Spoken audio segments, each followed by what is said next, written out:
the introduction chain. So we know who found the bands first because they're identified here. I'm going to get cred for that, and it's going to propel me up that most influential DJ list and give me cred in the game. The other thing we notice here, this is a reward that looks like a coin right here. So I just added 25 points to my kitty there. And then what we do with those is, the third thing I want to talk about is how you can, if you play well in this game, you can customize your venue. So here's my venue, and I can customize it any way that I like.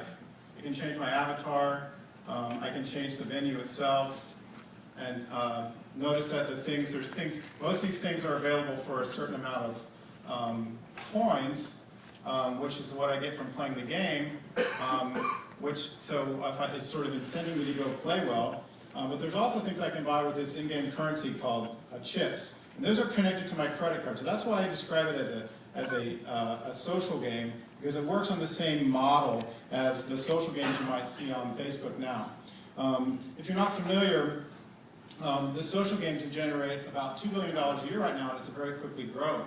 So we're trying to combine what works from a music service with a social game, and make it like that. And so our vision for this extensibility is that we have special rooms, we'll allow artists to build rooms, we'll allow artists to build avatars that look like them to come into the space, and have this sort of broadly extensible space that people can have fun in.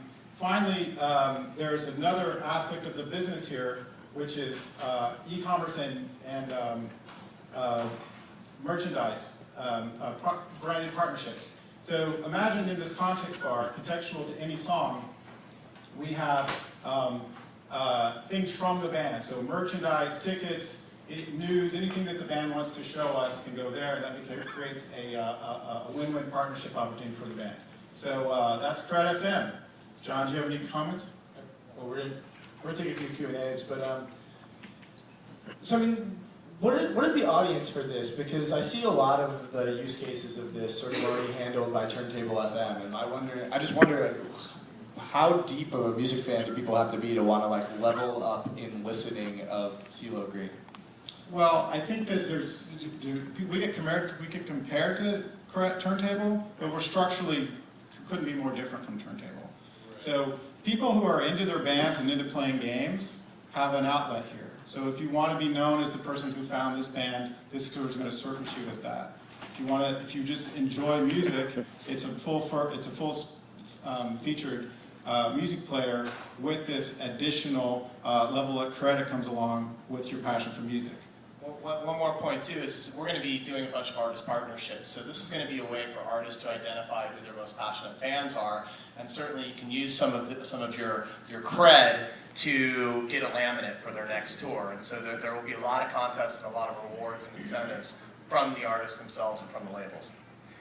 For all of that to work, you need traction, and I'm not sure that, well, yes, it's full-featured, but I worry that it's so full-featured that it's going to alienate some users who are a little bit more casual listeners who say, I love this band, and I think I listened to them before everyone else, but I'm not sure I want to delve into like a quadruple menu system. That's a good question. There's two answers to that. One is, our job as game designers has to be to make something that they can have a guided experience. So if you don't want to have that deep experience, you should be able to come in here and have a good time. And that'll just work out through our validated learning with this and building it. The other thing about this is, if you can construct a social game where you know the lifetime value of your player exceeds the cost to acquire that player, then you have the ability to go acquire players just by marketing.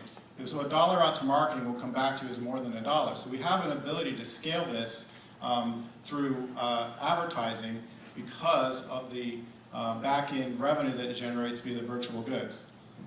I mean, I love the monetization aspects, the idea that artists can sell merch and tickets and everything else through the app, but at the very least, I think you would need to hide some of these menus and make them like revealable, because right now it's so busy. I feel like I would get exhausted playing this for just a few minutes. So, okay, point taken. Don't you worry that games are things that people play, and that usually they end, or maybe they go on, but there are rewards, and I get the reward thing. I worry that this just crosses the line to marketing. Like you're so into discovery, marketing, the bands, that people aren't going to really see the game. All they're going to see is, like you said, you started game logic, that is a good way to market bands, but not really like fun to play, or there's no defined group of players, there's no expedition that ends, etc. Well, it's our job to make a fun product. If someone would have told me that millions of people would play a little farm on their Facebook, I wouldn't have believed that either.